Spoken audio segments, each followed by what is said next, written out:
had one sock in my pocket. Was the other one on your foot? No, it's not, surprisingly. It's been my mystery for the day. The other one's in Sockland. Yeah. No, it's not, surprisingly. Mm.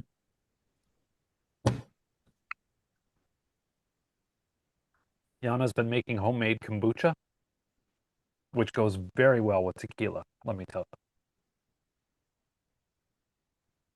Nice. you. Yes. Any certain flavor? No, this is just like green tea, black tea, kombucha. A little We're ginger. gonna have to talk recipes then, that girl and I. Yeah. What doesn't go well with tequila? Yes, very good. Very good point, Taryn. I've yet to find something. That's fun. All right. Well, let's just kind of get into it here. There's only a few of us. I don't know. Usually Peter will put this out on a cross cast, but that's fine. So a few different developments happened. Oh, thank you, Joe, for posting the badge. Few different developments in retouching land. One of the ones has been I don't know if you guys have heard the stuff about Nana Banana. I don't know if that's been something that you've paid attention to. Anyways, needless to say, short Cole's Notes version. And those of you who don't know what Cole's Notes are, it's Canadian. Cole's Notes are like the compressed version. I don't know what do you guys call it here in the States? Cliff Notes. Cliff Notes. Okay, Cliff Notes, Cole's Notes. Netan knows it as Cole's Notes. Um, Just live by them. Yeah, live by them. It was before all the books for dummies came out. You know, we had Cole's Note, right, or Cliff's Note. Nano Banana was a AI image generation tool that was created by Google and part of their Gemini platform. So the newest, like this whole landscape of AI imaging and converting images to video is really exploding, and the technology is getting really good. And people were really excited about this Nano Banana because of the types of images it was able to create and the speed at which it was able to do it and the quality that you were getting off of it. And so I know a few people in the Hangout even have been like playing with Nano Banana, importing images into Nano Banana and trying to edit their photos and stuff like that with it. And I was farting around the other day and came across a plugin for Photoshop that actually lets you edit your image while you're editing your image in Photoshop and actually doing Nano Banana right inside of Photoshop. So before we were always restricted to just Firefly as far as our image generation went.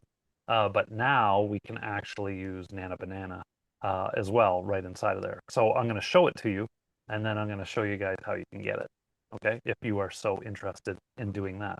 Because sometimes with an image, it's just kind of fun to play around and create some stuff. So the one thing that let me just go here and I'll share my screen. So I will share. And this is just an Avoto. This is one of the Avoto sample images we had.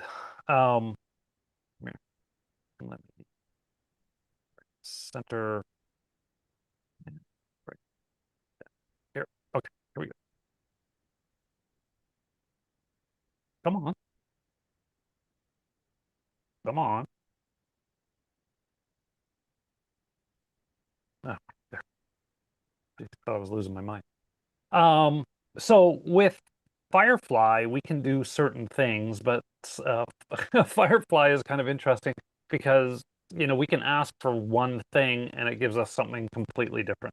I was just playing around here a couple minutes ago and I was asking it to create a dragonfly tattoo on this girl.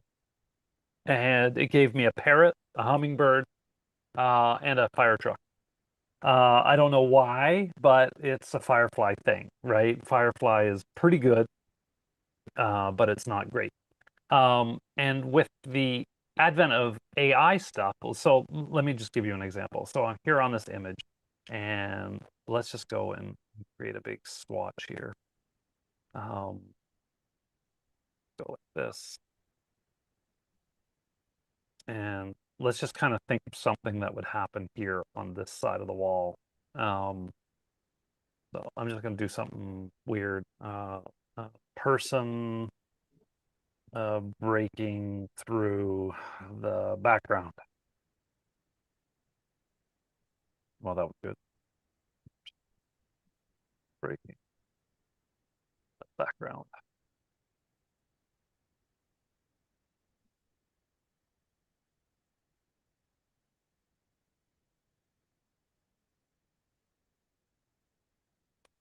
Okay. And this is just using Firefly, right? So I'm going to tell it to do this. I'm going to ask it to come up with something and see what it says and what it comes up with.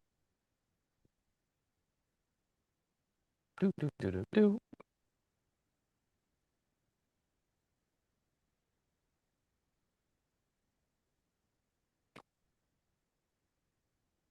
No, it did anything. It didn't do anything. It just gave me person breaking through the background. Nothing. There's absolutely You were nothing. on an extra layer. I was on an extra layer? It looks like you weren't on your base layer. No, I was on my base layer. Huh. Are you just using your brush there? Yep. Why is it not like white or black? Right, those are your colors of It's your, my selection. It's my selection tool. okay. I'm just using a selection brush tool. Oh, as opposed to okay, I thought you were Yep. using a regular Yep. brush. Okay. Try that again.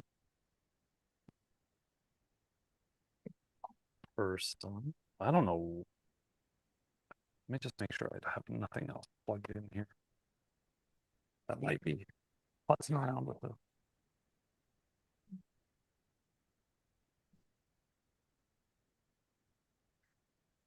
Before you generate, you might want to just copy that whole thing, whole prompt. All right. Okay, so we're asking it to do this, generate a person breaking through the background.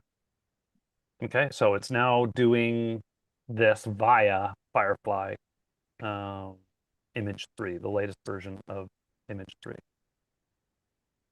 And by the way, guys, I am using a new, yeah, again, it just gave me nothing. I am using my new subscription for Adobe. This is the one I kind of teased you guys with the other week. This is the one that cost me $99 for the entire Adobe suite, and it's good for 2 years. So I'll share. That. I'll hook you guys up. Just give me the Canadian price, will you? Yeah, it's 99 American bucks. It's just 99 American. And it's a savings of 1,270. So what it is it's actually I created a new email address, and they basically put me on to a full education platform. So basically, this company has an enterprise account, and I'm signing up with their whatever licensing agreement that they have with Adobe. And so it gives me the full educational version, which is exactly the same as the professional version that I had before.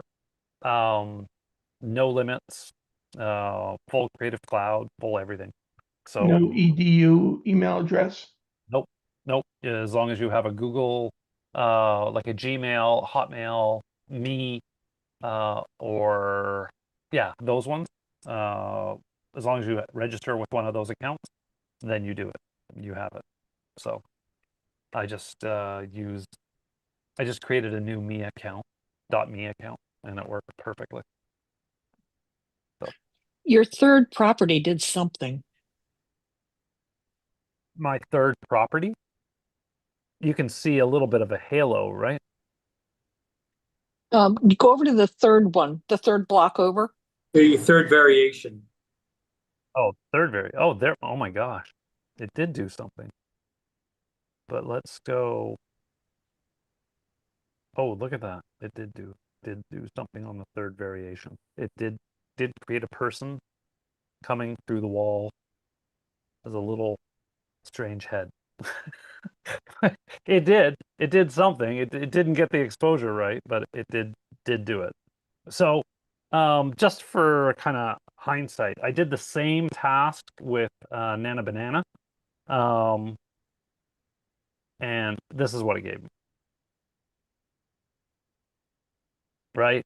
So I just think, and when I zoom in here, like the quality on this is I up-res this a fair bit, but it's good. Like it's good detail. It's pretty cool, right? That it did manage to do that. So using these tools, like I can come in here now, if I'm on the image. Let's just go ahead. I'll do it with you guys while we're here. So I'm come back here. I'm on here, and let's just see on this person here. I'm going to come back down here, and I'm going to say, let's go ahead and put some, I don't know, what do you guys think? Ray-Ban glasses or something like this on this person, right? So I've done my selection, and I'm going to go here, File, Scripts, and Nana Banana Flex Context. So I have the choice of using two different engines here. I can use Flux, which is also a really good one, or I can use Nana Banana. And I'm just going to say mirrored Ray-Ban. Aviation glasses.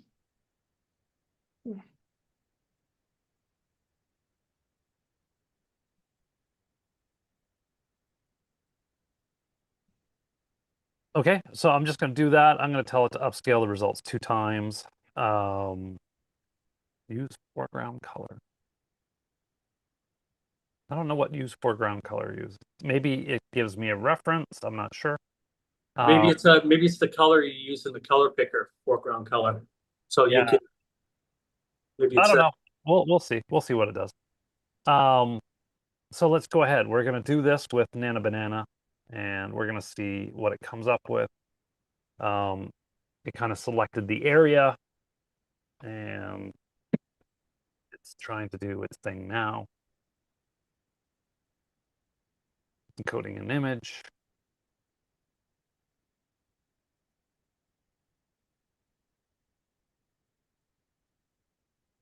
Usually they say it takes 10 to 30 seconds, but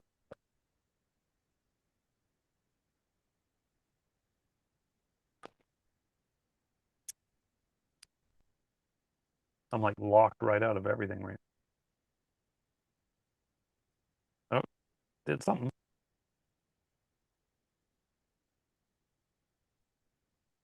Okay, I created aviator glasses. It kind of messed up a little bit on the side there. I guess it needed a little more room in order to do it. So I'm going to go here and go here. And I'm going to tell it to fix the glasses. And I'm going to tell it here and here. And I'm going to go File, Scripts, fix glasses, and create. I'm going to call sunglasses. Arms. Yeah, create arms. That sounds like trouble. Yeah, it's gonna give me like literally 2 arms hanging off the side here. You should have your picture in the mirrored surface. I think I'm gonna use the foreground color again because it kind of mixed the colors nicely there. I think using foreground colors, it's going to take a little better care of which colors are being done. The one thing I noticed with these is it it will literally generate whatever it is that you ask it to generate, void of what else is in the photograph. So getting it to kind of understand the context of, look at that. So I did the arms on one side. I don't know what that is. But I'm okay with this. Like, I could keep farting around with this a little bit. But the fact that it did these glasses and the quality of the glass is quite something. Right? I could Shadow's tell. weird. What's that? The shadow is weird on the other lens in particular. Yeah, but Call it a temple bow. That's what they're technically called on a glass like that. it's called a what? Temple? A temple bow, I believe. Oh, okay. All right. All right. Do that. And we'll do that. And then we'll go back here. We'll do it one more time. Scripts, banana. And we're going to call it create temple bows. BOW. Yeah, okay. And remove reflection. And whoop, and generate. So we'll just see that, do that again. So all I'm doing here is I'm just prompting it to go ahead and do different things that I want it to do. I can come in because it is masked. I can come in and like fix that, as Dan said, though. The one shadow underneath the one eye was like a little funky or whatever. So I have full control over that. What did it do? Oh, it removed it, but it created some other object here. And A did it bird flew over. That's all. Yeah, exactly. So not perfect, but not too shabby, right? Not too shabby. So let me go here and I'll turn those both off. I'll come down here and let's try just on Firefly. Let's try the same thing on Firefly and see what Firefly gives us. And I'll be generous and give it the benefit of the doubt.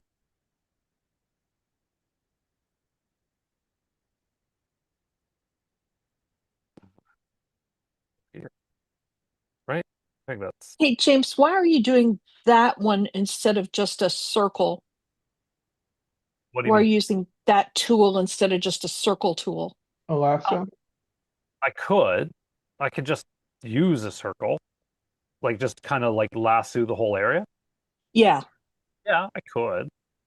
I Okay. could. I just didn't know if there was a benefit. No, I'm just being a little more specific. I don't want it to do stuff in areas that I don't want it to play with, right? Okay. So typically I would kind of be a little more concerned about those things.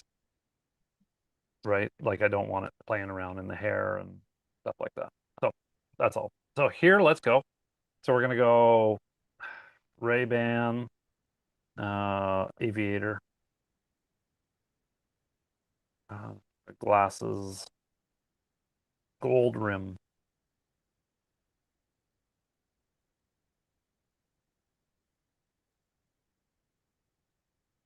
Did I say mirrored glasses? Think so.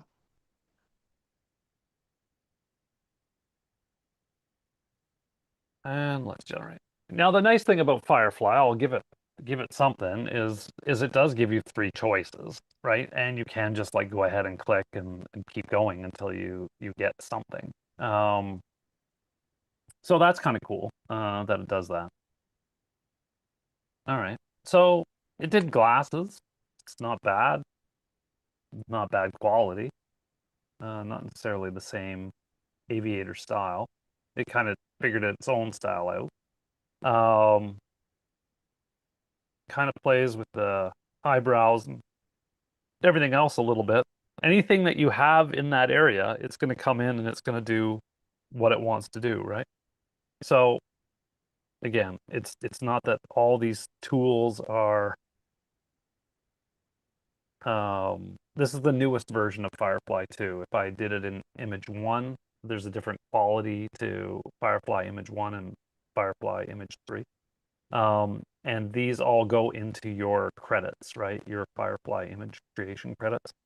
Those are now being counted. Whenever you do your generations, it's going against your credits. So just know that. I don't know if I'm like sold on that.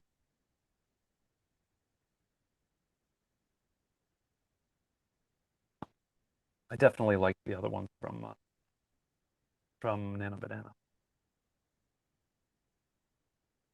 I'm just giving it a chance. I do like the fact that it kind of completes the image and blends it a little better. That's kind of cool. But I still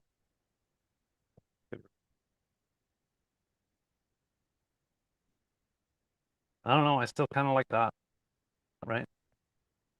That's just me. And it has the full logo and stuff like that. So again, not perfect. We're not at perfect state yet, but this is just kind of going to show you what we're able to do now with this technology. I'm just gonna try to keep a here where I create a. Okay, so here I'm just gonna tell it to create a diamond crusted necklace.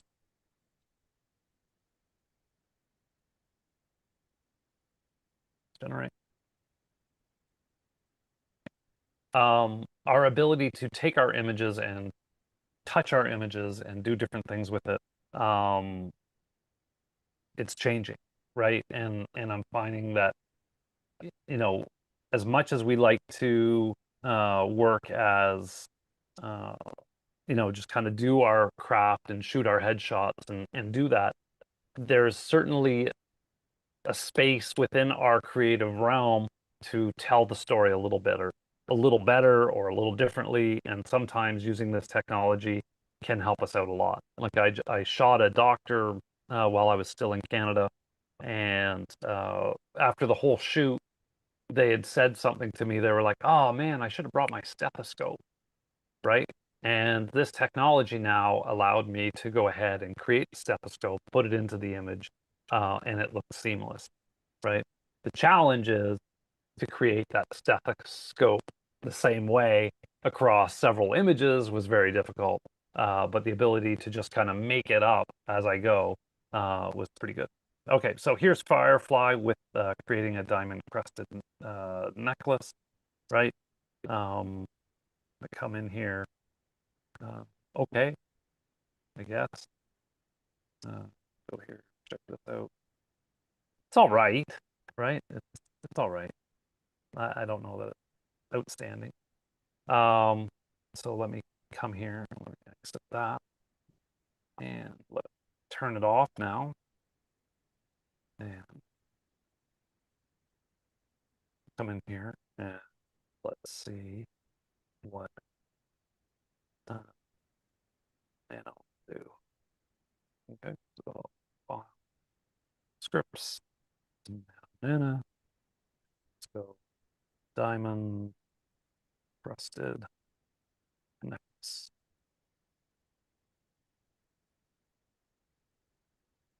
And do we do that? I don't know. Let's use flux for something.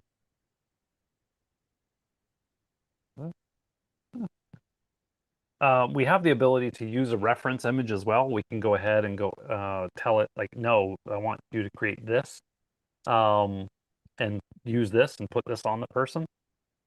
It will allow you to do stuff like that. So we're going to try that here in a second, where we're going to try to put I don't know, we'll try to put like a golf shirt or something like that on her and see how it works.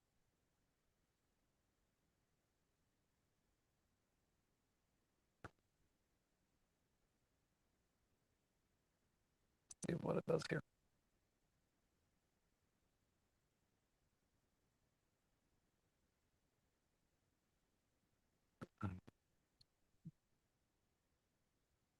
I'm just looking up a golf shirt. Okay, so it came up with something. It's not the best looking thing, right? Kind of cut it off. But it's definitely a better quality diamond crusted necklace. Let's come in here and get it. Finish the necklace. I don't know why it cut it off.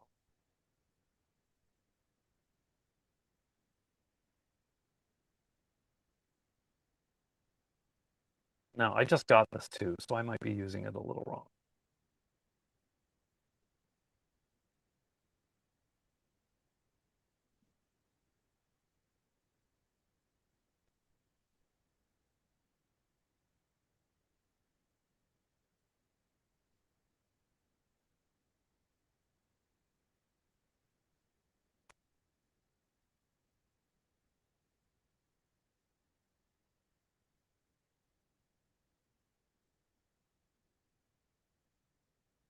Okay.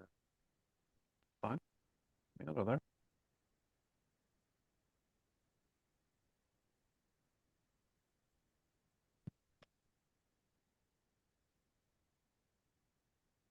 Oh, it just blinged it up even more.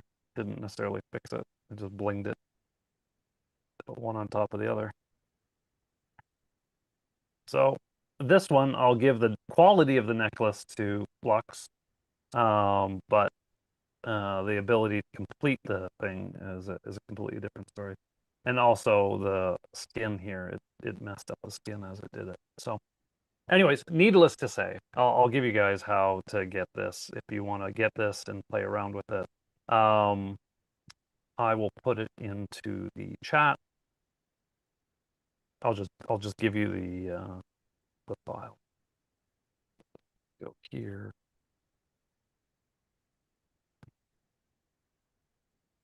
Here. Chat window. Stop the share. Chat window. Yeah.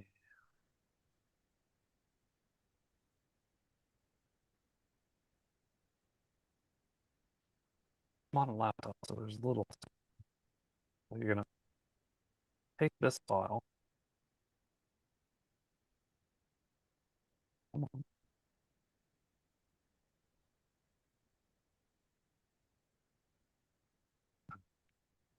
Computer. We gotta go to applications. Photoshop.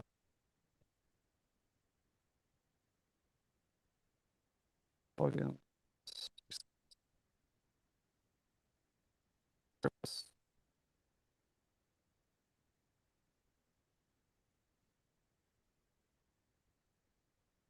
And banana. Okay, so it's a JavaScript there. You're going to take that and you're going to put that into your scripts folder. The same way that you do with send it or something like that. So you're going to take it and you're going to move it into your applications, presets, scripts, and throw it in there. Okay, that's going to give you the ability to go ahead and do that. Now, the one thing that you do need is you need to have a, it is called,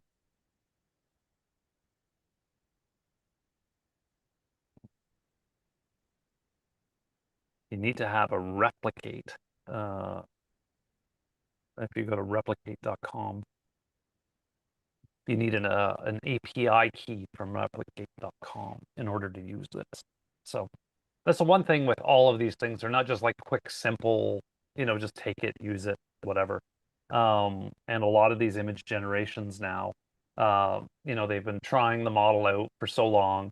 And now they need you to like put a little money down in order to be able to use the service. So what you do is you create a replicate account and you put like $10 on the account, and that comes to your usage credits, and then you can go ahead and do that. I'll just oh, that. Quick summary. Let's copy that. Put that in chat as well. just kind of your instructions. Okay. So take the Nano Banana, put it into your scripts, go ahead and do that following stuff right there. And you'll be able to do and use Nano Banana inside of Photoshop, just like I did. Okay. The other thing that I came across last week that might be of use to you guys, I talked about the Photoshop thing, and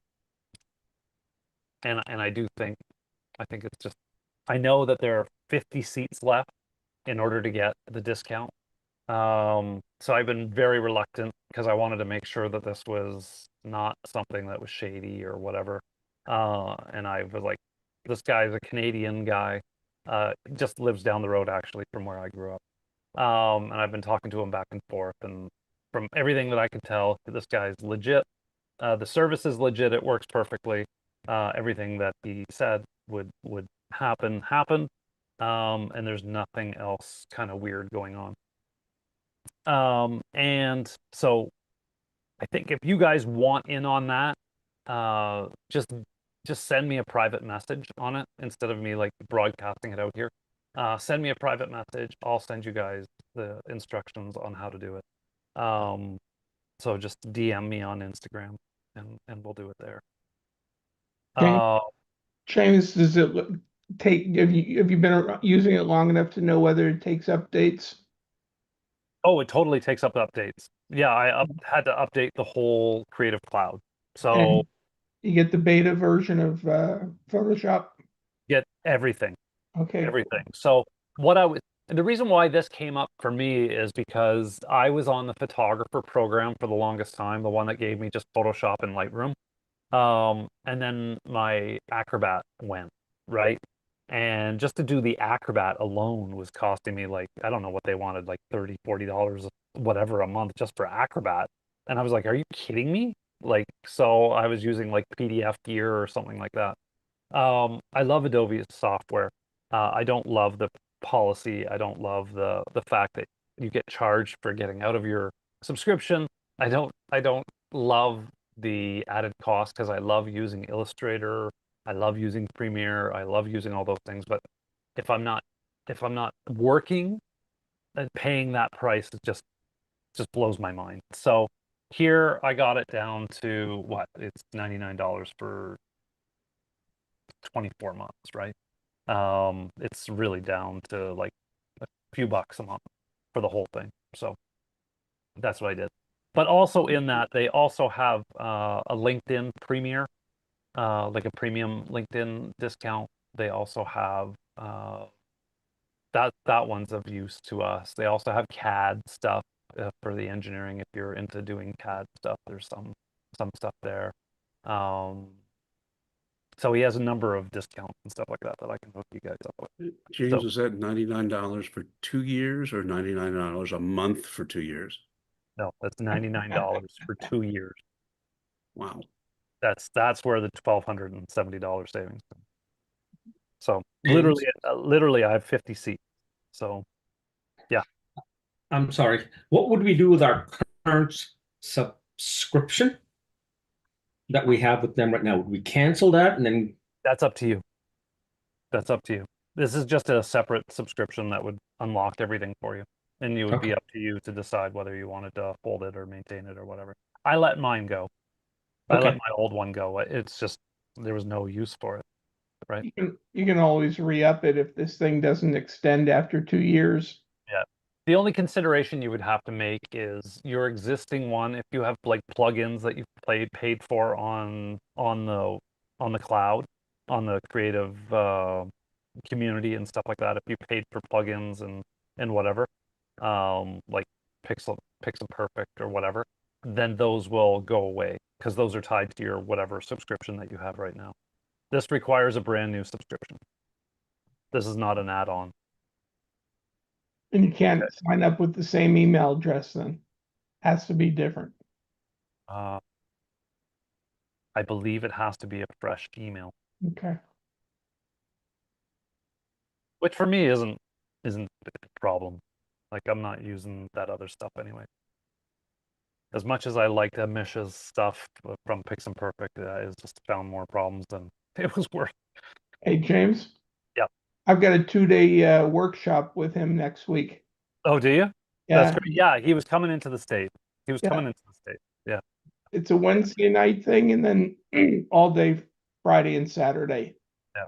Yeah. I love the guy's videos. I love his stuff. I haven't found success with his software. I try many times. But for me, my workflow, how I use Photoshop, it doesn't do it for me. But anyways, love the guy. I think he's great. It's amazing how somebody came up from, kind of where Flern was kind of the way that we all did our stuff originally, watching what's his name with Flern. And then this guy, this guy came on the scene. Just basically, he would do the same video that the other guy did, just a couple days later, right? And then how it just took off for him, which is awesome, which is great, right? So let's anything else that's burning for anybody else going on while I'm going, because that's kind of my theme that I had for you guys today. I wanted to talk about the Nana Banana and how the AI now is coming into our creative space. So, like, because Photoshop used to be our domain, right? But now AI is like creeping in there as well, right? And it's enabling us to do different stuff.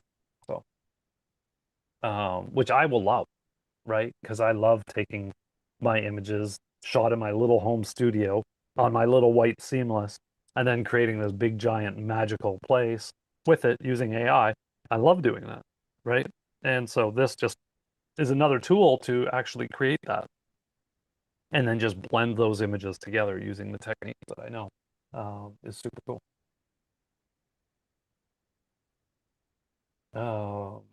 Okay. All right, let's just go through. Christy asked a question. In a Voto, if you need to change computers or lose your backgrounds, you must have your. Oh, did you get that sorted out, Christy? Yeah, what they said is they have no idea why that happened when I did the update. Right. But when I'm changing computers, they say you have to have all your backgrounds in a specific folder because they will not update. They are nowhere within the Avoto system. So how they lost mine during the updates is beyond me. So just word to the wise, always keep your backdrops in one folder. Right. Yep. Call it backdrops and throw it somewhere that you know that's not going to change. If you guys don't know, on the 16th, Evoto is doing a big launch of their new version 6 software. And there are a number of new features coming in, but one of the biggest features that they've talked about that has been public has been the fact that it will be doing culling. So it will be doing AI culling. So going through your images and automatically selecting your best ones for you. How that actually works, how that actually looks, I have no clue. I haven't seen it yet. But that is something that is in the mix that will be coming out on the 16th. I think they're doing the webinar at noon or 11 a.m. Eastern Standard Time. So you can check that out and watch what they're going to do and what they're going to present that way. So brand new software coming out that way. Also coming out from Avoto will be this event software that will allow you to do a number of things for events like shooting and retouching and presenting and I think web galleries are either a part of this new one that's coming out or it's something that will be close at hand. So being able to edit your images and create a gallery for your clients to view is something that is there.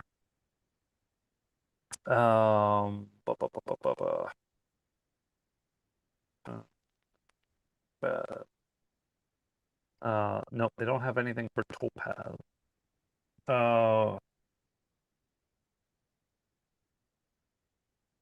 I put a little thing in there concerning Topaz. Right. What about it? Okay, I received an email from them saying that I'm one of the founding members. Okay. So I posted all the stuff that you get for free, and it starts on the 16th. So all the stuff you do up in the cloud and everything will all be Right. free for us from now on.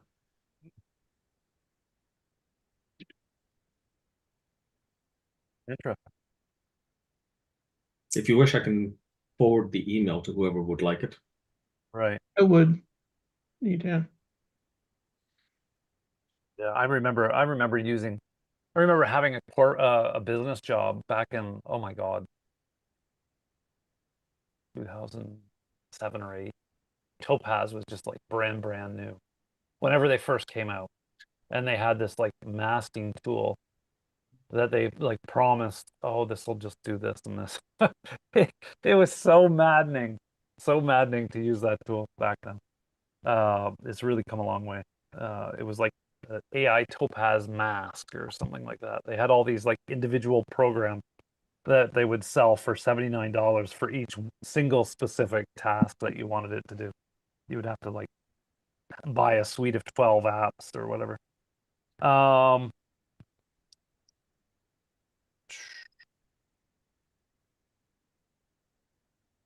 having a hard time trying to get the Capture One discount on my renewal Okay. and fighting with Capture One currently. The renewal. And they're telling you that it's only available on the order, not On on the the first initial order. Right. So I don't know if that means I'm going to have to. I mean, I've never had a problem with them before. Every year I do this renewal. Right. And all of a sudden this year they're saying, no, we're not giving you the discount for the headshot crew. Yeah, So I had a big out with them as well. So I'm not sure if I'm going to have to just change email addresses and start over, or, Well, really, if with they're Capture One, there's really no benefit to actually like carrying on with the same license. Like if you get a better discount having a new license, right? right. There's no legacy advantage with these guys. I had the sweetest deal with them. I had a grandfathered plan. It was like $11 a month for the pro version. And I had that for years. And for whatever reason, it was tied to my Canadian account. And I wasn't paying attention to my Canadian account. Obviously, I'm down here. And they just quickly canceled the whole damn account because it was just like, yep, nope, you didn't renew it. I was like, no, right? Oh, well. Yeah, I mean, they want our business. There are a lot of us, and they were kind enough to give us this discount, so they ought to stand to their word. So to be continued. Yeah. Yeah. Thank you for fighting the good fight. Anybody else? Anything else that's cracking? Ellie, did you get through things and find ways to cut that workflow down?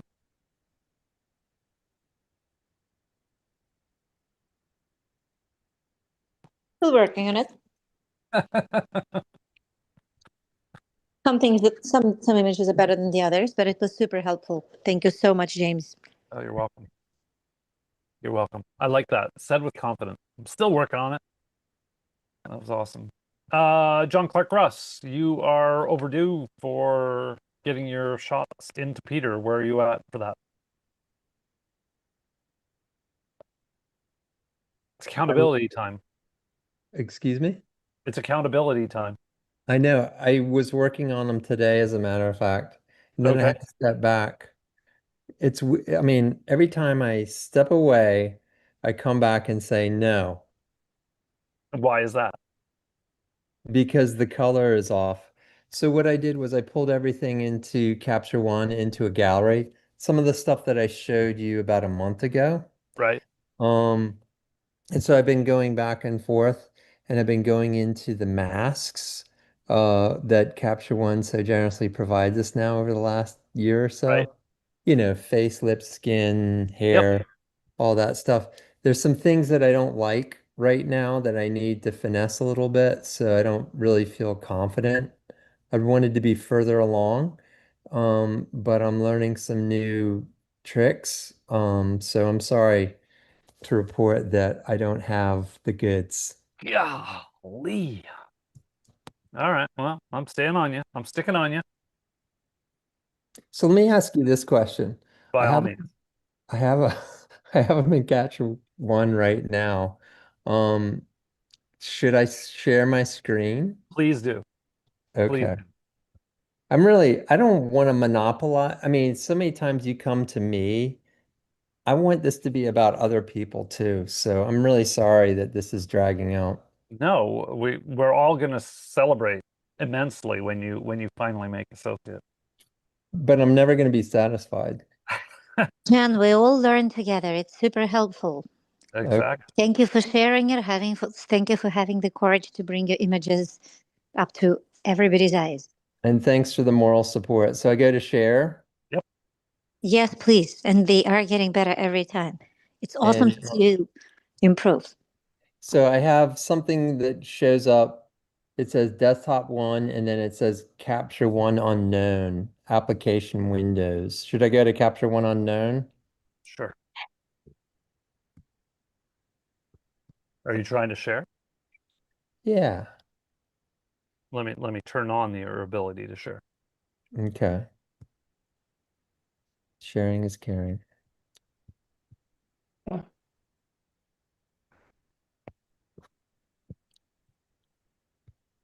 I'm just going to go back there and tell me to open system settings. Just click go time. Um,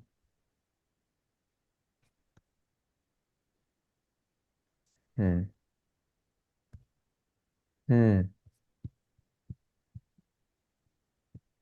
So a lot of these things, like just while he's doing that, a lot of times the colors and that we're seeing. Remember, I did that exercise with you guys where we had circles, and I tried to get you guys to remove those circles and use whatever tools you could in Capture One to kind of get rid of those circles and blend them in and stuff like that. Sure. Identifying where red is or what specific colors you guys are after. It's I had it today. I took a couple pictures today, and just being able to identify the colors, but you identify colors just through repetition over and over and over again, but also comparing against a certain standard that you're after.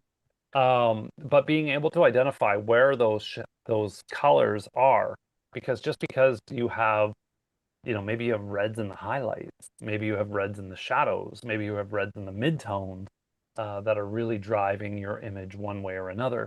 That really does a big identifying where those reds are existing has a huge part to play in your ability to knock that photo right back into where it should be.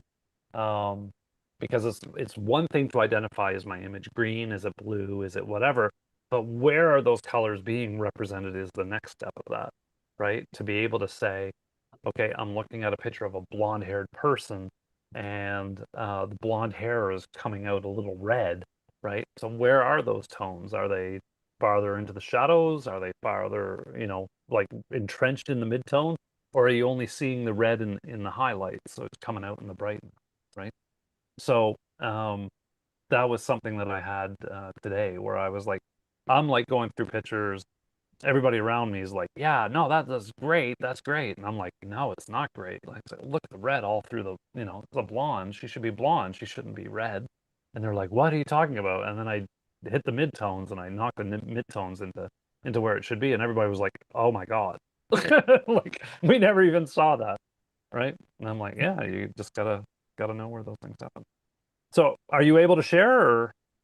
Well, I had something pulled up, but it looks like it's not doing it, so I persist. I'm on live. You see? Okay. Oh, we got stuff happening. Okay, great. Okay, so you have this guy, and Yeah. you're concerned about him. Well, he's somebody I've always wrestled with, and this is from several years ago. Okay. I can't find the original file, so I'm basically trying to just create another layer. Just create a brand new layer. Just go plus Yeah. layer. Just create a plus layer right now. Okay. Go plus No, just layers where it says layers. And just Yeah, hit a yeah. plus. Go down, go down. Yep. And go a new filled adjustment layer. Okay. All right, great. Now go down and let's scroll to saturation. Okay. There we go. Saturation. Yep, bring saturation up to 7 or 8. Okay. Bring it up to 9 or 10.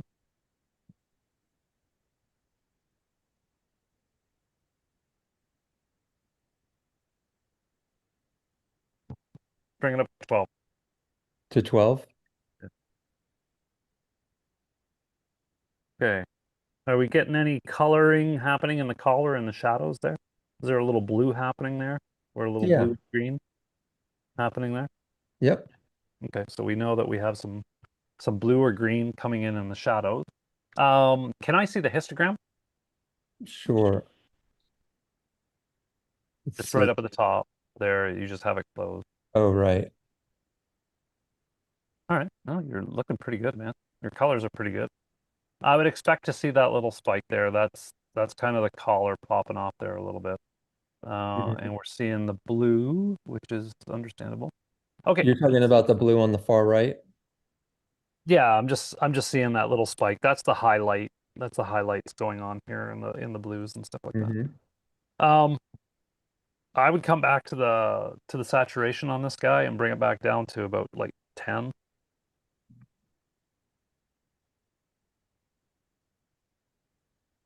Okay. And just turn that layer off for a second. See how flat he was before? Yeah, it just adds a little bit more blood back into his veins. Right. Just gives him a little more life. It makes him feel like he's a little more there. Mm-hmm. That's all that was. I'm okay with colors. Okay, good. I don't want them like uniblasted. Right? Like I might pull that Would into you a remove some photo. reds further? Would you remove some further reds out a little? Well, what I would probably do is I'd probably just bring this into a Voto at this point. Like once I have the saturation, I'd probably bring it into a Voto and unify the facial tones a little bit. That's probably all I would do.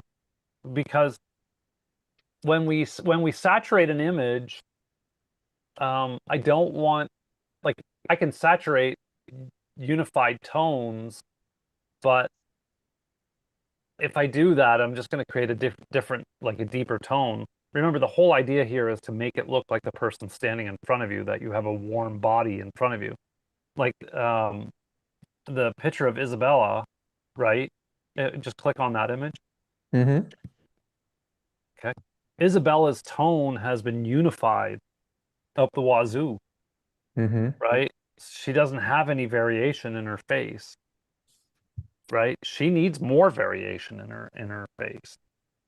Like, because you've kind of replaced the dynamics of her skin with the highlights, Yeah. right? The highlights are taking over, right? I would like bring those highlights down so I get a little more variation there of stuff, right? A little more variation of the tones is just a little better. But you have unified her a fair bit. Like this JPEG has been unified before. Yes. So, right? And that just kind of created that she's white, she's this color, she's different brightness of that color, right? That's the only thing that's there with her, right? Amazing picture of Isabella, but it's just, that's what unification does, right? To Ellie's point, if we go back up now to the guy, Mm-hmm. right? What looks more realistic of a person? This guy? Can you put the two of them side by side? Just select the Sure. two of them. Just select the two of them. I think. Okay, yeah. Right? Which one looks more like they're right in front of you? Well, his face has more texture, more skin texture. She's a little more glossed over. Right. But which one looks more realistic, like they're right in front of you? I would say he does. Right. Do you see how he has a little bit of a teal cast to his shadow, or to that like kind of mid-tone undertones? A Do you little, feel that? especially near the hair, as you go back towards, in the shadow where the hairline is, I kind of Right, see that. And as well as the shirt. right. So what I might do there is I might do something as far as the levels go. I might Mm-hmm. go into, you know how we do that with the red? And, we used to do that trick. We'd go into the red levels. So Yes. it just go over to the levels right now because we're on him. Yeah, yeah. So go over Okay. to red right here Yeah. and then, Yeah, but let's do it on the blue. Let's do it on the blue instead. So okay, double click on that and just make sure it's 0. reset it. Okay, Yep. go to blue. And then do the same thing on this one. Just a little bit. It's like 0.02 or Yeah, 0.01. we're just tweaking that level just a little bit. You see how that kind of brought it in line? Yeah. But if I did that, you probably would recommend a separate mask. Yeah, Um, I would probably do that move on a separate mask, but it's okay. okay because we're just doing a little nudge And here. it doesn't really affect the skin as much as it does the No, shirt. because I'm only affecting the blue Hmm. channel, right? And I'm just trying to convert it away from the blue to a little more neutral. The opposite of blue is yellow, so I just kind of took some of that off, right? Um, Little tiny moves make a big, huge difference on the color. And I like the variation in his skin. Again, I might unify it a little bit in Evoto, just to kind of even out where the red and, to Ellie's point, right? There's red. He has some red on his nose. He has some red spots on his forehead. I might do Evoto just to even that out a little bit. But it's just more to soften the contrast of it, right? Yeah. That's what draws our eyes to it is that there's definite contrast. But with the shot below, right, there's no contrast. And therefore it doesn't look as natural. It looks, as you said, glazed over. Hmm.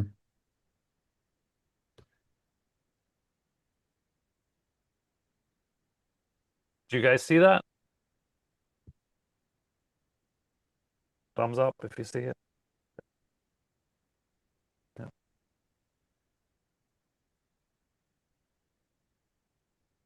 It's also the span of a couple years. So like as we go along in this journey, we kind of evolve the way we deal with each person post-production wise. So Oh, no, you do, and it's landing the consistency, and that's what Peter wants to see is that you right. have like a good control grasp of what Mhm. you're doing, right? That your great shot that you have isn't a happenstance or something where you were sitting beside somebody, just happened to be sitting beside somebody during an intensive or a hideaway, and they tweaked an image of yours, and it's like, wow, look, you can do this.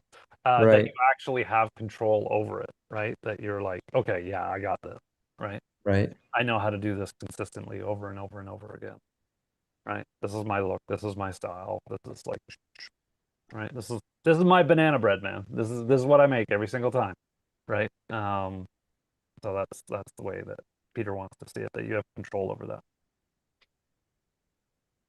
But of course, it is different lighting, it's different model lighting and everything else, and that changes the dynamic of things. Is that a white shirt or a light blue shirt? It's a It's white shirt, it's a white shirt. Okay.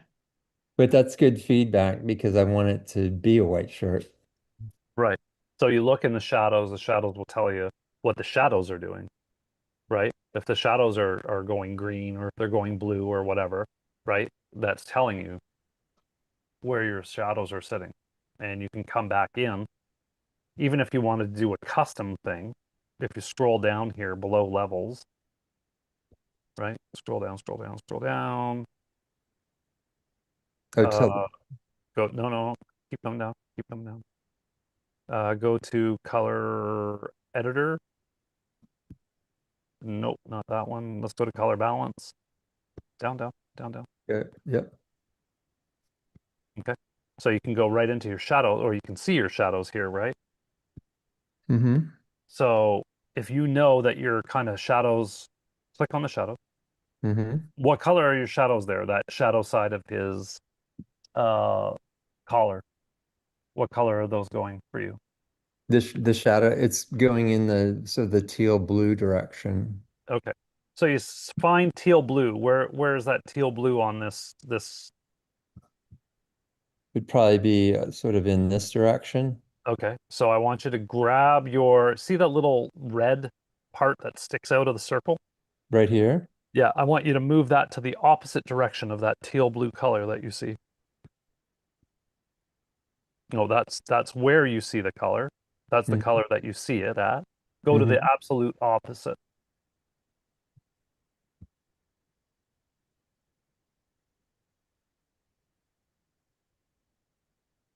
So yeah, you were kind of tealy blue, right? You were tealy blue, not tealy green.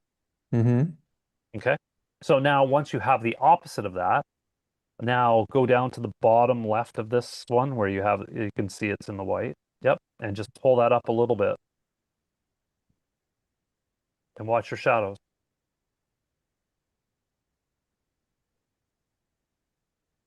Yeah.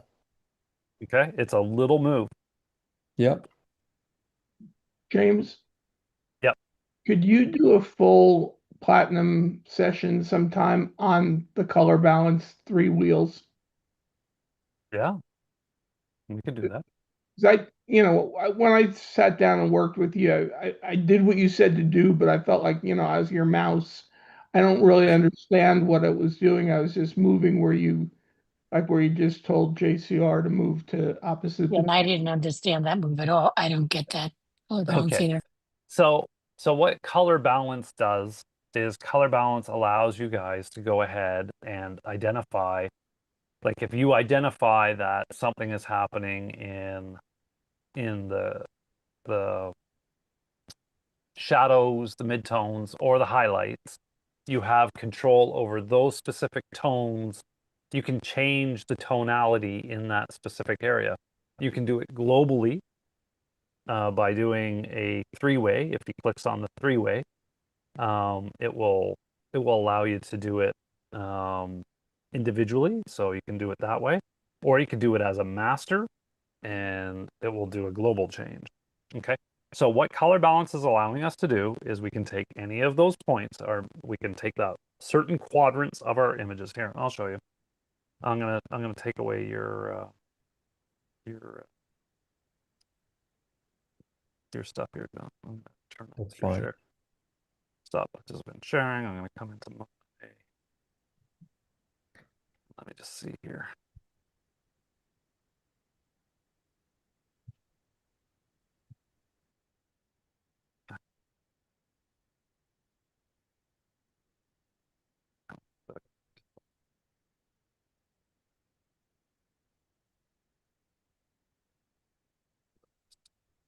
Okay, anyways,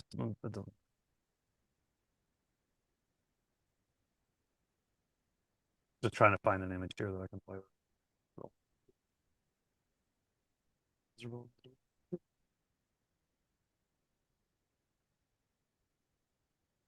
Okay, just let's go share. Zoom. Share. Oh, yeah. Okay. You guys can now see my screen. Yes. So, if I come back down here to here, and let me turn on my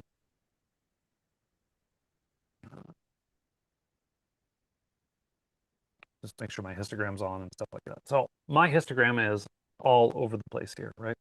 We've talked before about like being able to use the color balance in order to, lock in your right color temperature and everything else. Once you have your set color temperature and Kelvin to get your base colors right, you can use this to further enhance your image and color correct your image. So you can see that I have all of my histogram here, and my midtones are all over the place. My shadows are pretty much in the same, but my midtones are all over the place. So when I say my shadows, my midtones, my highlights, our images are broken up into, there's 4 quadrants of our images. And I'll pull my histogram down here so I can enlarge this and you guys can see it a little bit. Okay. So you can see here, there's one quadrant here, this rectangle right here. right? This represents my shadows, okay? Everything from this point over is considered my shadow, all right?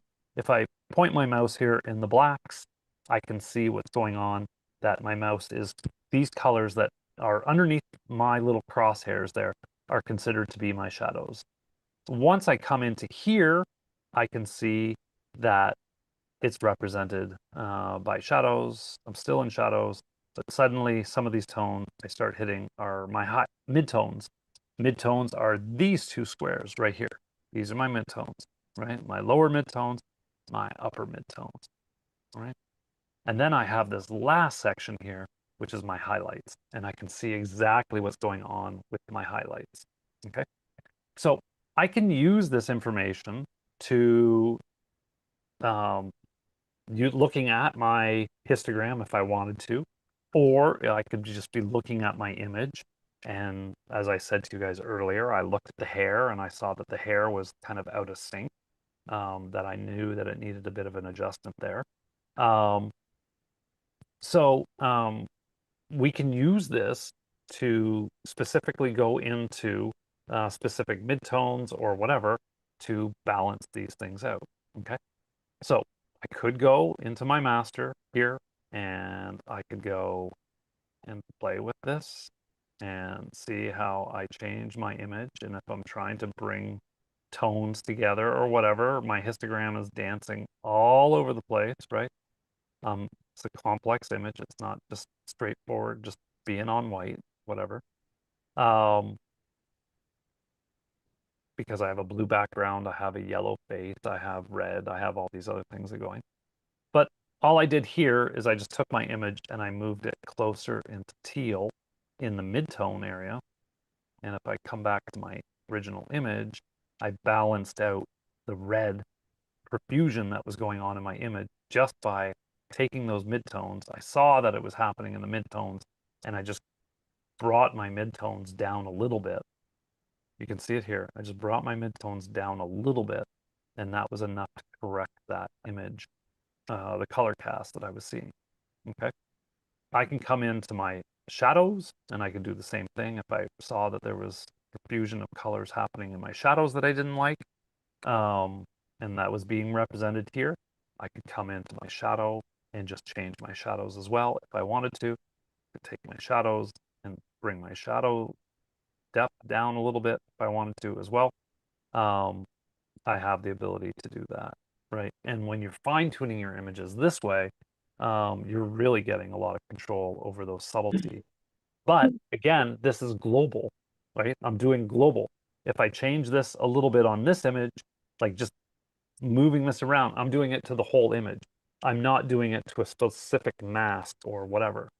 If I wanted to do it specifically to the skin, I may be better off going ahead and doing something and just saying, creating a mask for the face and the skin, right? Coming here, I have a mask now just on the face and the skin. And I can take a look at her face and I could say, okay, so here I have this part of her cheek is all my highlights, right? You can see down below here, right? If I'm here, this is her highlight. This area here is into the midtones of her face, right? I can see where the tones are. And I can go over this side. I'm still, oh, just gonna do that.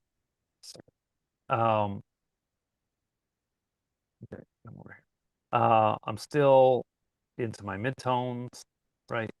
And it's not until I'm over here.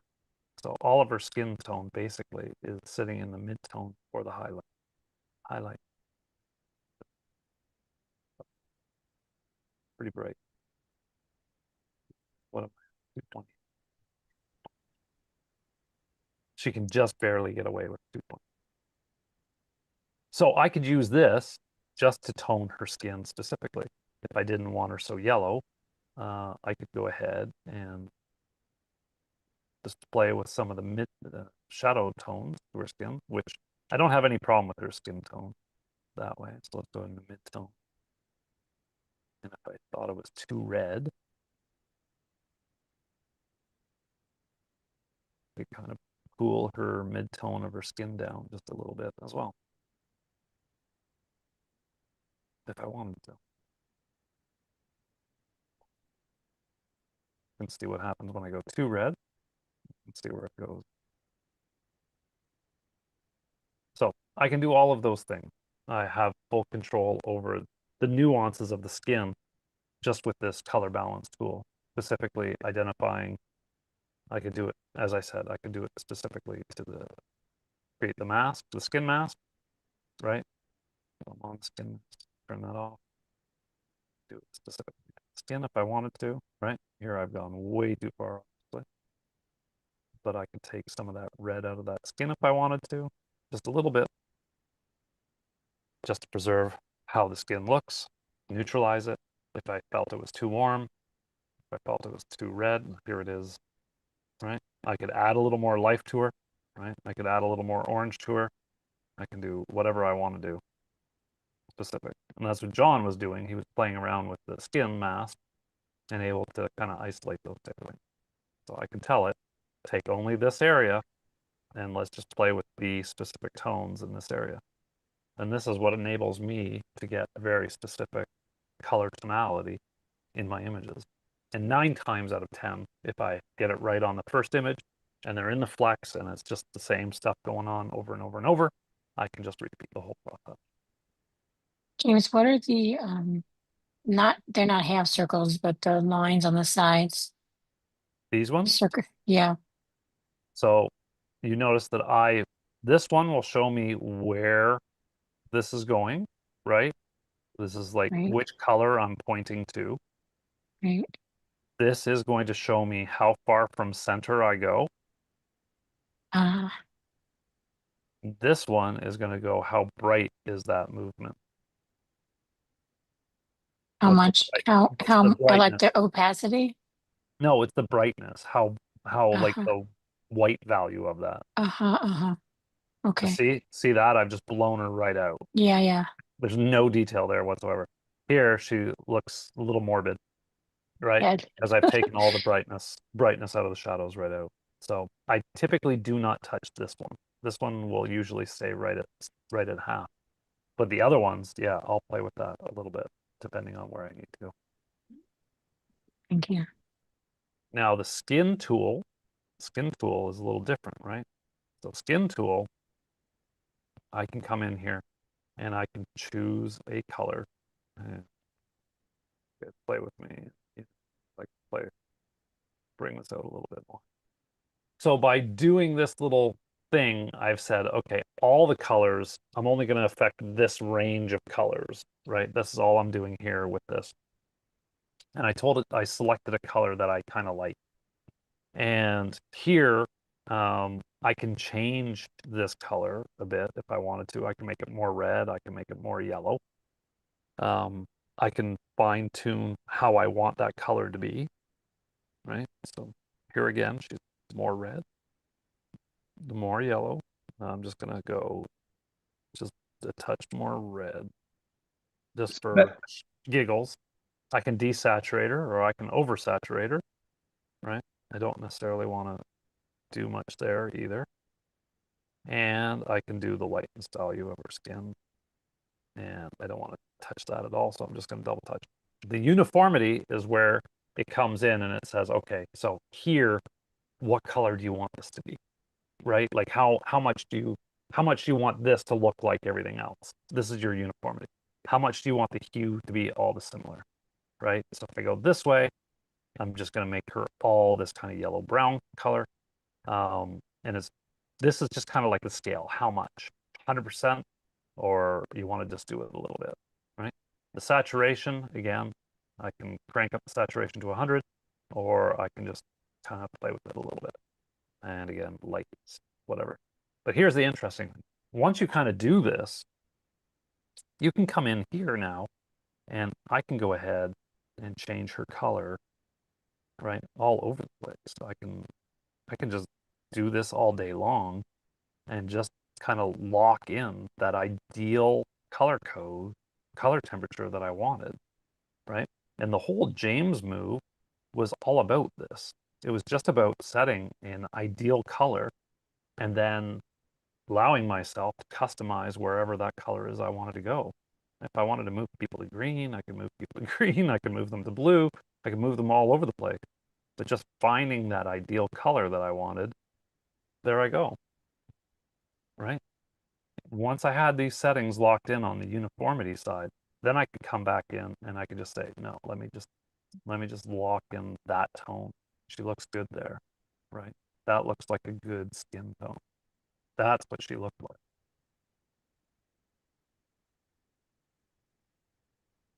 Is that helpful?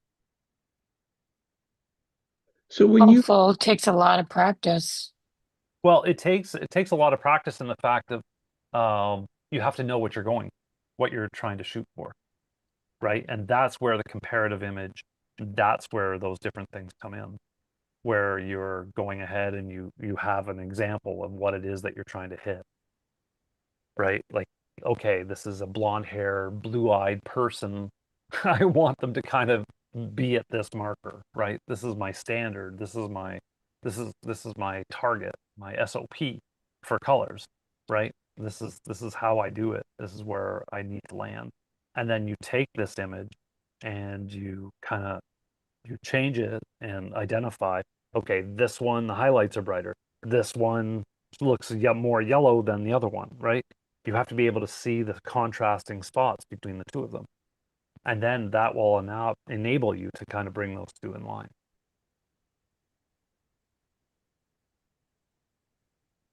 Now, both programs, like Evoto and Capture One, have this match look thing too, where you can go ahead and you can drag a photo of your sample photo and you can drag it in and you can tell it to automatically tune all these things to try to match the two photos as close as possible with matched colors.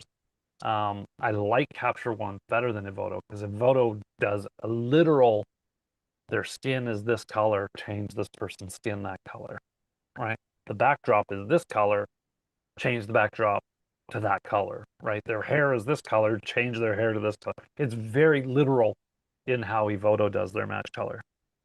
Here, it does it a little more, kind of creates a little more of a LUT, a little more of a color scheme, and then applies it. Would you use Matchlook with people of different skin tones? I could. I could use match look though, like if I've done this image here, I could go ahead and just use the match look on other photos, right? So we have this photo here, and then we have this one. It's a subtle difference, right? Here she's more red, here she's whatever. So if I take this image and I move it over to match look, I'm just dropping it in there, right? And I take this image here and I go apply.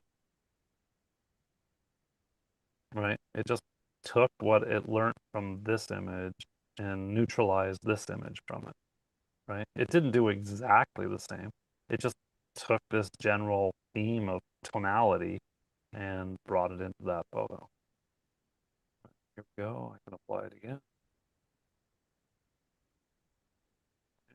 I just reduced the red and moved it back in.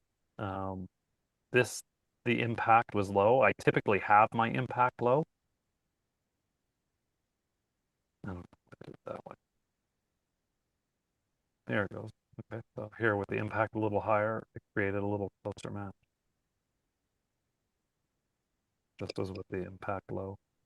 Hey, James, can you raise your histogram? I'm interested in seeing it where the skin lies. Yeah.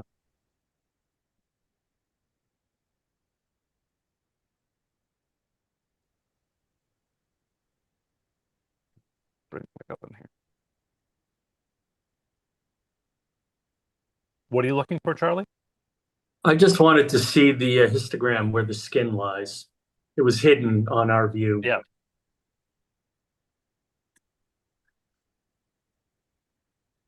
Yeah, I'm 218, 220 for her. Okay, thanks. 216, 220, 218, 220. Yeah, she's right in the pocket.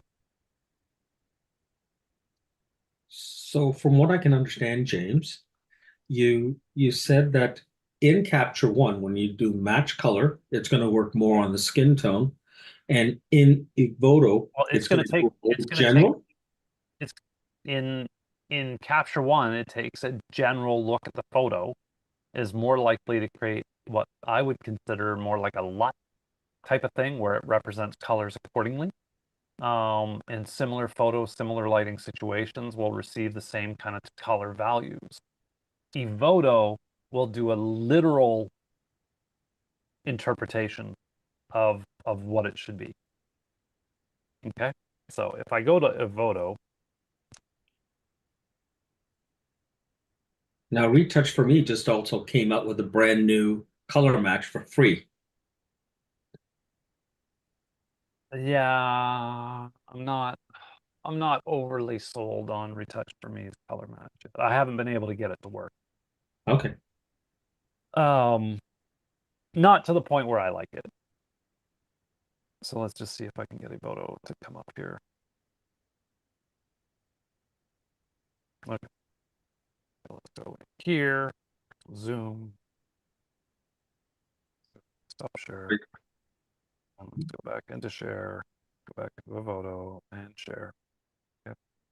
So, as I said, Evoto will do, when it comes to its color stuff, it does a very intentional color map. Okay. So if I come up here and I do my in my looks. So this would be like my looks. Okay. So if I have this image here and I tell it, okay, I want, the person's skin to look like this photo here. Okay. So I tell it, okay, take this person's skin and move it to this person over here, right? So it's doing it. And it literally did it took the tones of the skin here and put it here. It recognized this as skin and did it that way, right? It took a look at clothing, it took a look at hair, it took a look at background, and it tried to duplicate it as close as it could, right? It does a very intentional way of doing it. So let's do it this way. Let's try to change her stuff according to this image, right? Again, it does a very literal, her skin tone is this color. It's going to change her color to that color, right? If I go here, this image here, it's going to try to change her colors. The skin tones are almost the same color, right? It's almost crazy, right? If I go here, something a little warmer, it's going to do that. But look at how it changed everything else that was going on in the image, right? So what I would have to do is I would have to come in and I would have to go turn off the hair, turn off the eyebrow, turn off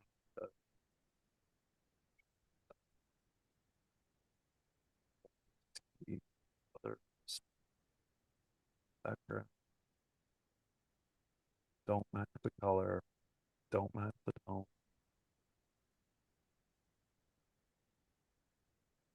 Right? Like I'd have to do all this different stuff for it.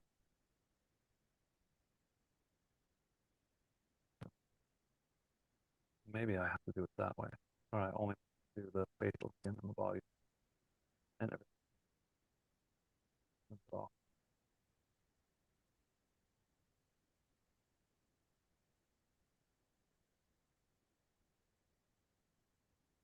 Okay, so there it turned off most of other stuff and it just kind of kept that going. So you have to like kind of play with it different ways. But it's a very literal interpretation of what skin tone is on one versus another when you're using Evoto's match color.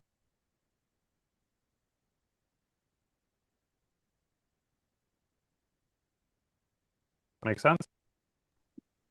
Can you show that example in Capture One now? How would Capture One treat it? What with the match color? If I take this red photo and do the match color to it? Because Yes, please. we chose a blue photo, right? So, okay, so we have this set up as that. Just find red.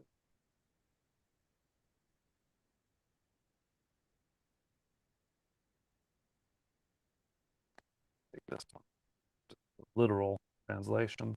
So now I'm just going to tell it to apply 90%, right? What are you doing to your screen?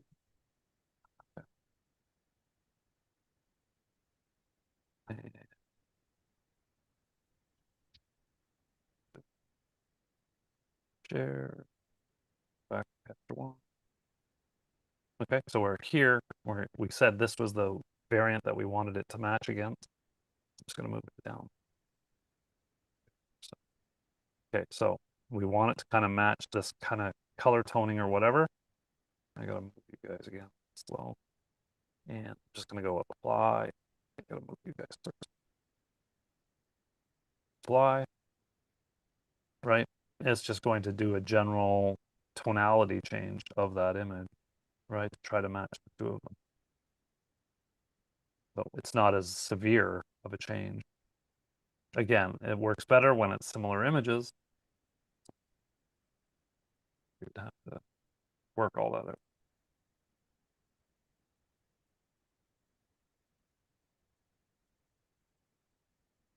Any more questions?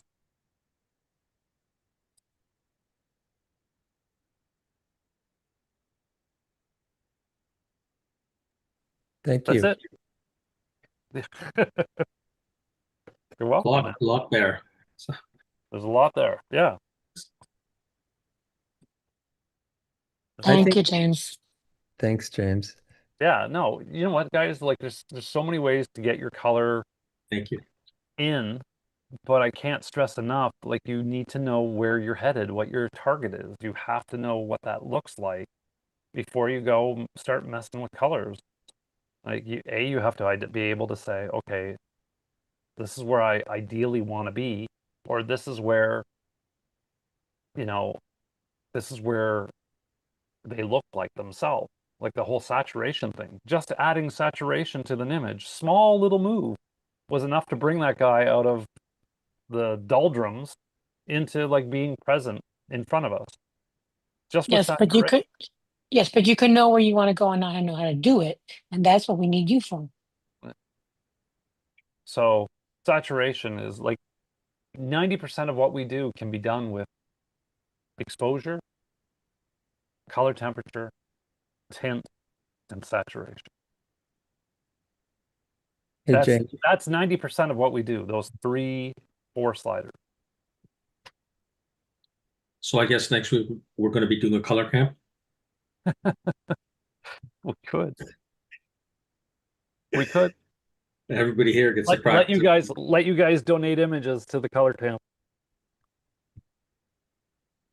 James. Yes.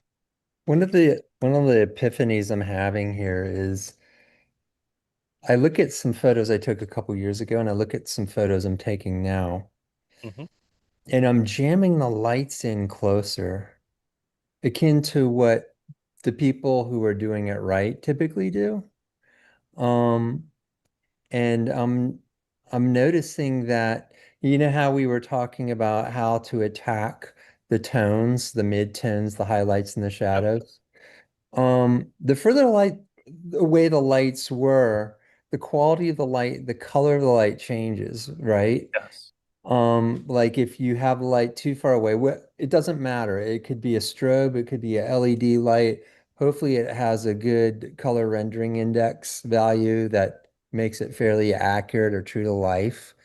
But at the same time, the further away it is, the light fall off goes into more of a blue state, wouldn't you say? Well, it depends. I would say typically, like your underexposed images, which would be images that the subject is farther away, typically will go more red. They'll hit reds more so. The light will warm up the farther it is away from the source. But it's also the inverse square. So it's also the subject to light relationship and the light fall off compared to how much light's hitting the front plane of your face as opposed to just 2 inches behind. And I think that's part of the challenge I'm Well, and having. it's also if you're shooting on LEDs versus strobe, Mhm. there's a different quality of light and a different principle that or different way of correcting those images, right? So as much as I talk about techniques here, right? If you're shooting with strobes and your strobes are cooking differently, right? The move might be the same but different values, just because you're shooting with the strobe versus the LED banks. Because the LED banks, they fall the intensity of that light falls so much faster than a regular flash pop, right? So I know we talk about the inverse square law. I don't know if that applies so much to the LED light. Because I find the LED lights drop way faster, right? The intensity of those things and the color shifts, crazy, right? I've said it before in here, right? I use the battery packs. I don't use the wall charge anymore because it's not stable, right? But it's like what Peter says, you're reconciling all these different variables.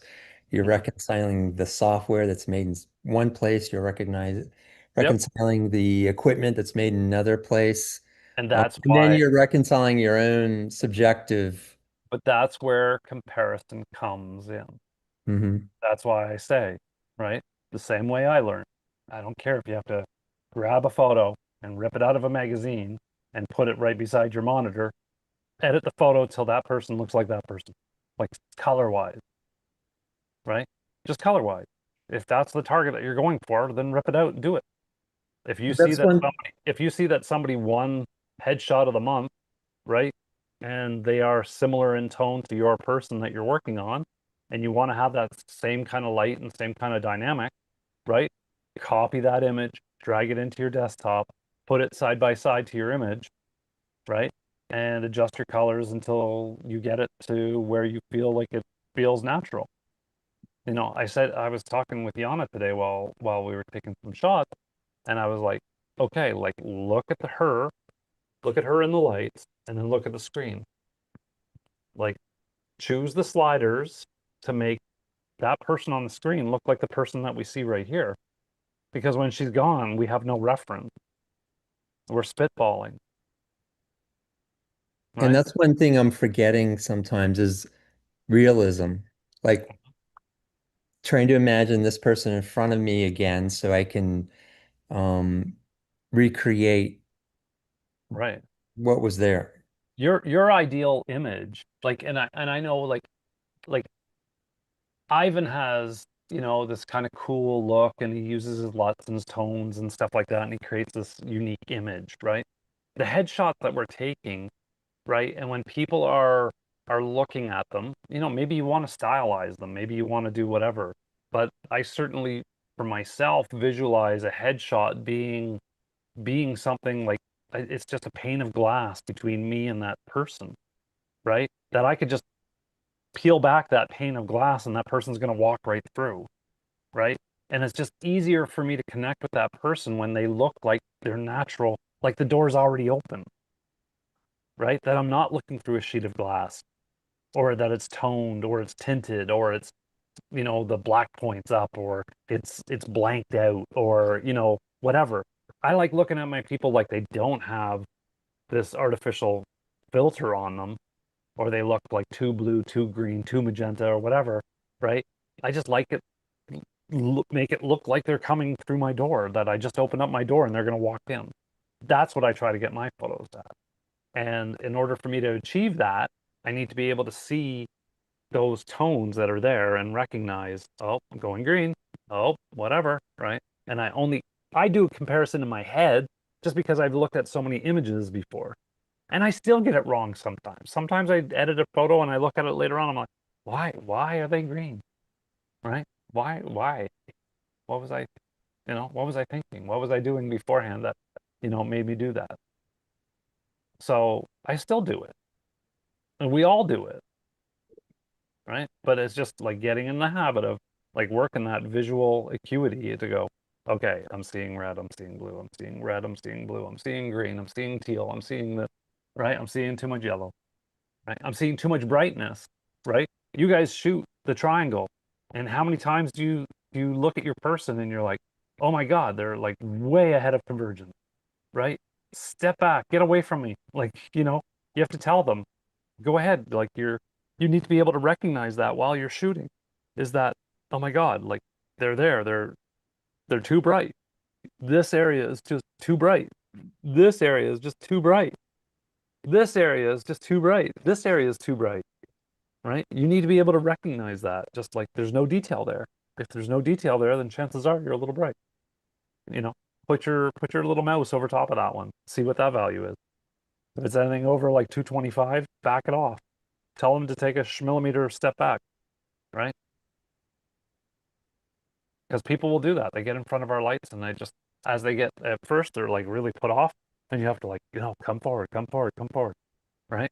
And they get used to leaning forward. Their eyes get used to the light and they just keep coming farther and farther and farther in front. They're like, back you moth. Get back. Right? So you gotta get in just the exercise of doing that, seeing the color. And then, as Aviva said, right, it's one thing to see the color, but it's another way of knowing how to address that color and what are the tools and what are the steps to do that I can like just specifically deal with that. And the big change with Capture One there at the last hideaway, when they introduced the ability to do all these smart filters and stuff like that, was the fact that now it was really easy for us to do what we'd been doing in Photoshop for a long time, but we can just go in and specifically tune the colors quickly to faces, to like identifying the skin, identifying the hair, identifying the background, identifying the clothing, and we can change all of those independently to make sure that they're all there. Why do we have to change them all? It's because we're using light that's creating different densities of light, as you said, John, right? There's different densities of light on different parts of our image.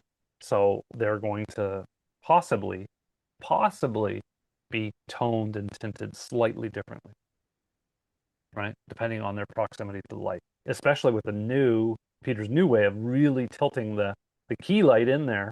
It's tilted in there a lot, right? You're not getting the same colors on the front of the face as you are on the shoulders because the light's farther away from that part, right? So it's not getting the same love as the light that's licking the side of the face there off that key light because he's dipping it in there. Is that for the triangle and for key fill kick? But yeah, you would definitely see that, right? If you're doing the key fill kick, right? If you're leaning that light really in there, right? When we shot like 2 years ago, it was like vertical. Our key was vertical on the triangle, right? We were vertical. And now we're kind of really leaning in there, right? We're not getting to tent lighting lean, but we're just dipping it in there. So just the side of the face is getting the light, right? And the butt end of that light, if this was the whole panel, right? This is parts coming in, and this part way down here is way back. It's way back from the person. So it's not doing the same influence. It's letting us, get the light really locked in here without lighting their whole shoulder and whatever. But if you're color toning and color balancing, maybe you might pick up something off the shoulder. Maybe you might pick up something under the collar. Maybe you might pick up something that you might have to address. But you can address it separately and not necessarily globally, right? Using your masks and tools. So just visualizing this, it's sort of like a feathered karate chop towards the head, the key light. Yeah. Yeah. Was like a very small version of the panel, right? It used to be where it was just like this beside the face, right? Or like here pointed towards the opposite shoulder, right? So that's where it was. It was just kind of like that. And it was vertical. So I had the same amount of light up at the top of my head as I had going down the side of my body, right? It was the same intensity. It was a 3-foot panel, right? A lot of light.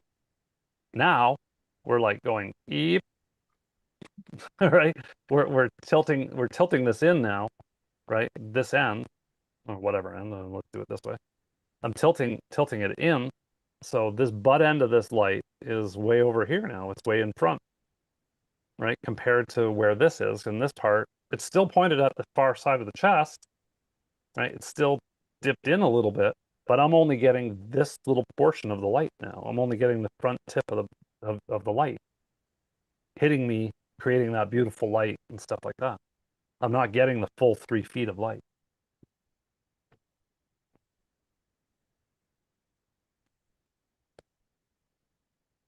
So just balancing it out.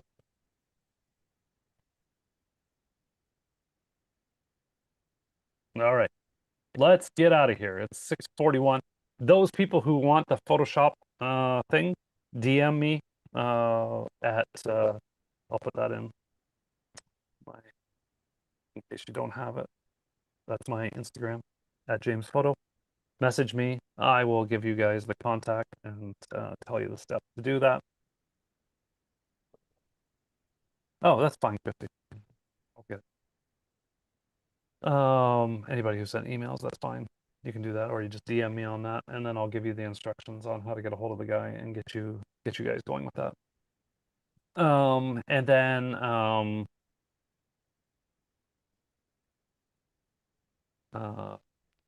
yeah, I think so. I think that's the way. I message, okay? I texted you. Yeah, that's fine. That's fine. Badge. The badge was done early on by Joe. Let me just get that link for you. Back down here. Oop. That should be the badge right there. Should work. Joe had that up and running. I got a shabummer. I have to log in for that. Even you. Even I, yeah.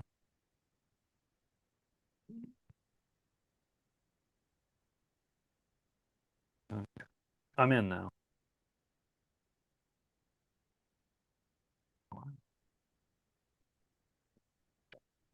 Yeah.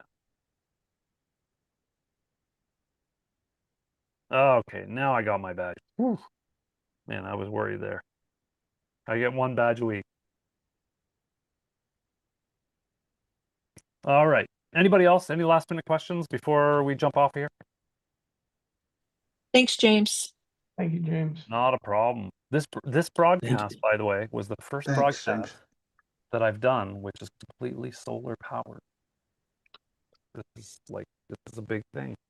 Wow. Solar powered broadcast. That's pretty cool. Gotta love that, right? You're in the 21st century, man. Wow. This is brought to you by the sun. Are you allowed to use solar power in Texas? Yes. Oh, Yes. I thought you had to use fossil fuels. I just got 60 kilowatts of battery, 6 batteries put on the back of the garage, and I have 74 panels put on the roof. So I'm generating 30,000 That's a great idea. 30,000 kilowatts. So Are you sure that's legal in Texas? you know, I'm using a house and a half, well, 2 houses worth of electricity I'm generating. So yeah, Almost enough to power those hard drives that you've got. I could fire them all up actually. I'm gonna put a little table out at the end of the street until I'm allowed to work, and I'll just have like end loop battery charging. There, you know, people can bring me their end loop batteries, and I'll charge them up for them. So now when you say your Flex kit is on the battery, it really is on the battery. It is totally on the battery. It totally is on the battery. Seriously, I love shooting the Flex on the battery pack is definitely the way to go. If you guys aren't there yet, find a way to get into it. It's not that expensive to do these batteries, especially these 190s. And Peter uses the 99s because he travels with them, the super slim ones. Man, they're genius. They're genius. Get rid of all those cables and all those wires and all that extra stuff that's going on.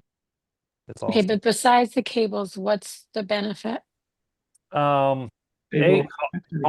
Constant power. The one thing that I found, and people can debate me on it, it's my personal finding. When I'm on the battery, I'm not chasing color so much from image to image, shot to shot as I am when I'm plugged into the wall. Mhm. And I think that's because it's a stable output of power. It's not Uh-huh. spiking all over the place like the grid is. Right. And for me, the cable management just drove me nuts. Yeah, it is Having crazy. cables everywhere.